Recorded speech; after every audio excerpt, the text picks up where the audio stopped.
Off by saying that the reason I have my pins back on today, very historic day for our country and for the state of Israel.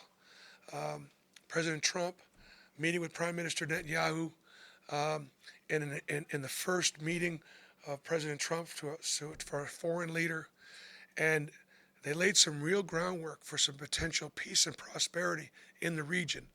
Um, some straight talk, and hopefully it can lead to a better life for everybody that's living there. And so, in addition, we obviously had 125 Jewish students from New York, New Jersey, and Florida that came in for a few days of some cultural experience and looking at Auburn, and so I wore this last year every game because I just wanted to bring awareness to kind of what was going on right now. And obviously, we still have hostages that are being held. We still have Americans that are being held in Gaza, and so I want to pray for them and bring some attention to that. But today was a great day for peace in the Middle East.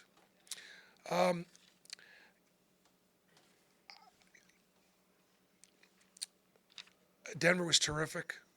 Like, Denver didn't miss a shot. Played 4 assists, 1 turnover. Just did such a great job. We had an advantage on the inside. I thought we obviously took a pretty good advantage of that.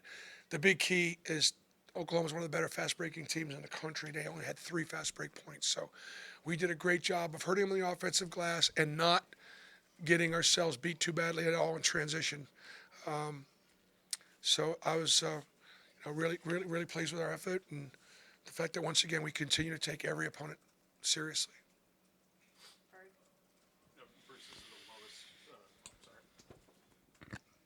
It's the lowest by far field goal percentage for Oklahoma this season, and they were coming off that really good game against Vandy. Just what was the key to slowing them down, and especially preventing those guys from driving to the basket like we talked about yesterday? Well, I thought that obviously we've got great size at the rim, and I thought, my goodness gracious, Cheney and Dillon had some just monster verticality plays, and it was Oklahoma's guards were able to get by like they do, not quite as easily, but they were able to get by a little bit, and then the reward is you got Dillon or Cheney at the rim or Janai at the rim. Janai had a bunch of blocks there at the end of the first half also. So the fact that we were able to block 11 shots, and Janai had 3 and Dillon had 6 and Cheney had 1, but he had a lot of verticality play. So I thought that was the key to us being able to hold them down. Mike and then Lizzie. Coach, just sticking with the theme of blocks, Auburn came into the game leading the nation in blocks per game. You had 11 tonight. Can you talk about how you've been able to improve this team defensively while maintaining a scoring average in the 80s? One of the things that this Oklahoma's a big ball screen team, and you really need to have vision. You need to see the ball. I know it's simple. You just got to see the ball. You got to jump to the ball. You got to be up the lines. And so when they had ball screens, we would shrink the floor. And so our shot blockers were seeing the ball, and that allowed them to be able to make good decisions to get over, rotate, and sink and fill. And Oklahoma's obviously an outstanding three-point shooting team, and holding them to 7 for 23 was a big. They're averaging about 8.5 a game, and we did a great job. We got some big long guards, and that goes a long way to our length was a factor tonight. Lindsay, Ferg, and then Peter. Hey, Coach, another big win tonight, 14-game win streak. Have we seen the best of this team yet, or do you still have more to give? Oh, we first of all, we have to get better. Like, if we don't get better, by the way, we're going to get beat. I mean, it's coming up. We're going to lose a game or lose games. But our focus is to get better. So I thought, like, for example, I thought our transition defense was better. I thought for the most part we shot it better. And every game's going to be different. Some teams are going to bother other teams differently. I can tell you Florida comes in on Saturday, and they are the most physical team in our league. Todd Golden was my assistant. He played point guard for me in 2009 on the USA Maccabi team. And, I'm not sure he has to shave but once a week. but that is what his teams play: hard, tough, and physical. And so that's going to be the next. That's going to be the next challenge. Ferg and then Peter, raise your hand, please. Simo didn't miss a shot either. 6 points, season high for him. Played a lot of minutes. Just what he provided to y'all. I know him playing a couple spots at the 3 and the 4. Well, I think at halftime he was plus 10, and we finished plus 10. So, Chris, he brings a toughness. He brings experience. With Chris offensively, less is more. He's not trying to shoot the ball unless he's open, but he's going to go climb on those offensive boards. He's going to get back defensively, and he's just the kind of guy that everybody roots for. We've got some 5-year guys. We are still doing it the old-fashioned way. Guys that have been there in school graduate. We have 43 kids that have graduated. Almost half that team has graduated.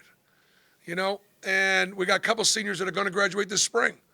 And guys have been in the program. Dylan, 5 years. Chris, 5 years. And we haven't had a ton of guys transfer. So we're still doing it the old-fashioned way. Bruce, what does it say about the offense to score 54 points in the second half when Janai only has 2 points and I don't think had an attempt from the field in the second half either? There's just so much. There was so much contact in there, and so you got to decide what's a high percentage shot, what's not a high percentage shot. And so open shots are higher percentage shots than sometimes inside, physically contested shots. And so he was just sort of taking a beating in there, and with his ankle, we got him out with about 6 or 7 minutes left to go in the game. He typically would have stayed out there a little longer, but I just didn't want him to get hurt. Nathan, Cam, and then Ferg and Jack. Bruce, what was your message in some of those timeouts later in the game when it was kind of getting chippy on both sides? Just represent the name on the front of the jersey and the name on the back of the jersey. Play how we play. Coach Moser called your team a complete team. Would you agree with that sentiment? We talked before the game, and Porter's been doing it a long time, and he's got a great offensive mind, and his teams always play really hard. He told me before the game he thought that we're really good on both ends. That the fact that we're good on both ends, that our offensive efficiency numbers are what they are. We got inside, outside, and the fact that we'll guard. Those two things together, I think, are why we are, the number one team in the country right now. All right, last two, Ferg and then Jack. Bruce, second game in a row that y'all had 5 guys in double figures and broke 90. I mean, just the balance of this team, the chemistry on offense, just how much was that kind of on display tonight again? I mean, it was, but listen, Oklahoma is an outstanding offensive team. They really are. Those numbers bear out. They're not an elite defensive team. They just don't have enough size. And so I wouldn't make too much about what we did offensively, other than the fact that I thought we shared it and, but the fact that we held them under, that to me, that would be the story of the fact that we made a really good offensive team. And, with the exception of maybe foul, they made 27, they made 18 baskets. Pretty good defense. Coach, coming off of this game right here, what things do you need to fix as you get ready to head into a tough matchup with Florida on Saturday? Well, we'll look at the beautiful thing about, I think what we do or the game. The beautiful thing about the game is that it's not one size fits all.